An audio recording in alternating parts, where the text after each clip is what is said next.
Hai hai hai, halo kaum rubahan. Di sini Gahar Movie akan menceritakan alur cerita dari film horor nih. Pasti teman-teman sudah pada nonton nih, yaitu The Conjuring tahun 2013. Yang suka horor pasti nggak kelewatan nonton film ini. Yuk langsung saja kita masuk pada alur cerita film The Conjuring tahun 2013. Film ini dirilis pada tahun 2013 yang dibintangi Vera Farmiga dan Patrick Wilson sebagai Ed dan Lorraine Warren. Kisah ini diambil berdasarkan kisah nyata. Film ini mengisahkan tentang penyiasatan paranormal untuk membantu keluarga Perron, yaitu Ron Livingston dan Lily Taylor, yang mengalami peristiwa-peristiwa mistik di rumah mereka di Hartsfield, Rhode Island pada tahun 1971. Pada tahun 1971, Caroline dan Roger Perron pindah ke sebuah rumah pertanian tua di Hartsfield, Rhode Island, bersama kelima putri mereka. Selama hari pertama, kepindahan keluarga ini berjalan lancar, meskipun anjing mereka, Sadie, menolak memasuki rumah dan salah satu anak perempuan mereka menemukan sebuah pintu masuk ke ruang bawah tanah. Keesokan harinya, Caroline bangun dengan memar misterius dan menemukan Sadie tergeletak mati di luar rumah. Selama beberapa hari berikutnya, berbagai peristiwa misterius terjadi. Peristiwa ini memuncak pada suatu malam saat Roger berada di Florida. Caroline terkunci di ruang bawah tanah dan sosok makhluk gaib yang terlihat seperti seorang wanita tua menyerang salah satu putrinya.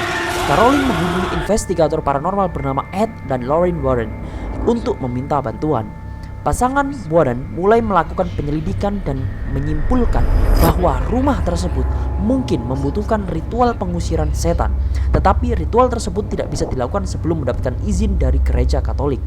Saat menyelidiki tentang sejarah rumah tersebut, Ed dan Lorraine mengetahui bahwa rumah tersebut dulunya dimiliki oleh seorang yang diduga penyihir bernama Bathsheba. Bathsheba mengorbankan anak-anaknya kepada setan, kemudian bunuh diri dan mengutuk semua orang yang mencoba mengambil tanahnya.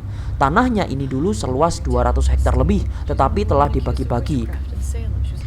Mereka berdua juga mengetahui bahwa banyak laporan pembunuhan dan bunuh diri yang terjadi di rumah-rumah yang dibangun di atas tanah yang dulunya dimiliki oleh Bathsheba.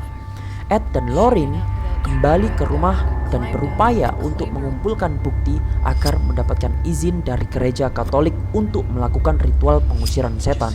Salah satu putri Caroline, Cindy, berjalan dalam tidurnya dan menemukan sebuah pintu rahasia di belakang lemari. Lorraine memasuki pintu tersebut dan jatuh ke ruang bawah tanah. Di sana ia menyaksikan arwah orang-orang yang pernah dirasuki Bathsheba. Semuanya adalah para ibu yang dirasuki oleh Bathsheba untuk membunuh anak-anak mereka. Sementara itu, putri Perron yang lainnya diserang dan diseret sepanjang lantai oleh suatu kekuatan tak terlihat. Lorraine dan Ed berhasil mengumpulkan bukti bagi gereja untuk melakukan ritual pengusiran setan. Sedangkan keluarga Perron berlindung di sebuah hotel. Sementara itu, putri Ed dan Lorraine diserang di rumah mereka oleh arwah yang berasal dari rumah Perron untuk melakukan ritual pengusiran setan sendirian. Tetapi Caroline berhasil lolos dan mencoba untuk membunuh April. Lorraine berhasil mengalihkan perhatian Caroline dengan cara mengikatnya mengenai kenangan khususnya bersama keluarganya. Sampai situ saja ya guys untuk alur cerita dari The Conjuring. Mudah-mudahan kalian suka dan cukup jelas mengenai alur ceritanya. Kurang lebihnya mohon maaf. Gahar Movie out.